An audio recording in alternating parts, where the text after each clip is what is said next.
បញ្ហារាំងរដូវក៏ជាហេតុដែលធ្វើឲ្យស្ត្រីនឹងមិនអាចមានកូនបានអញ្ចឹងឥឡូវនេះអូនមកយល់វិញតាក់ទងជាមួយបញ្ហាផ្សេងដែលកើតនៅក្នុងរន្ធទ្វារមាសរបស់អូនអញ្ចឹងកន្លែងនេះគឺរន្ធទ្វារមាសហ្នឹងគឺជាកន្លែងដែលយើងមានការរួមភេទណាអូនណាហើយក៏មានការបញ្ចេញទឹកកាមនៅកន្លែងហ្នឹងអញ្ចឹងអូនសួរត្រឡប់មកវិញថាចុះបើខ្ញុំមានធ្លាក់សរ៉ាំរ៉ៃជាប្រចាំបែបហ្នឹងតើវាប៉ះពាល់ដល់ការមានកូនរបស់អូនដែរឬអត់ចម្លើយគឺពិតជាចូលរួមចំណែកនៅក្នុងការពិបាកនៅក្នុងការមានកូនដោយសារតែរឿងធំបំផុតដែលអ្នកគ្រូបានប្រាប់មុនហ្នឹងអត់មានកូនបានដែរនោះគឺបញ្ហាដែលជាឧបសគ្គដល់មេជីវិតឈ្មោលហើយក៏មិនប្រកាសថាមេជីវិតឈ្មោលប្តីអូននឹងខ្លាំងរត់លឿនមានគុណភាពនិងបរិមាណល្អឯងមែនអត់យើងអត់ទាន់ដឹងទេណាចឹងបើប៉ះជាមួយនឹងប្តីមានមេជីវិតឈ្មោលតិចផងខ្សោយផងមេជីវិតឆាប់ងាប់ផងអត់មានគុណភាពឲ្យហែលបានលឿនប៉ះជាមួយមាត់ស្បូនអូនដែលមានធ្លាក់ស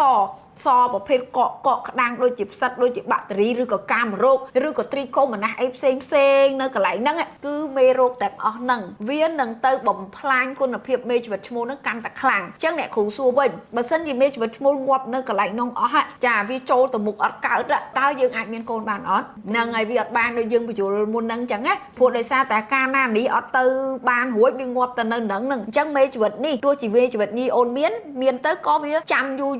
រអត់ឃើញមេជីវិតឈ្មោលមកតែដល់24ម៉ោងវាក៏ងាប់បាត់ដែរវាក៏ធ្លាក់មកតាមឈាមរដូវវិញអញ្ចឹងបញ្ជាក់ថាអូនមិនអាចមានកូនបានដែរអញ្ចឹងបញ្ហាធ្លាក់សបញ្ហាមេរោគផ្សេងនៅនឹងរន្ធទ្វារមាសមាត់ស្បូនគឺជាឧបសគ្គដែលធ្វើឲ្យអូននឹងលំបាកនៅក្នុងការមានកូនដូចគ្នាយល់អត់អូនចា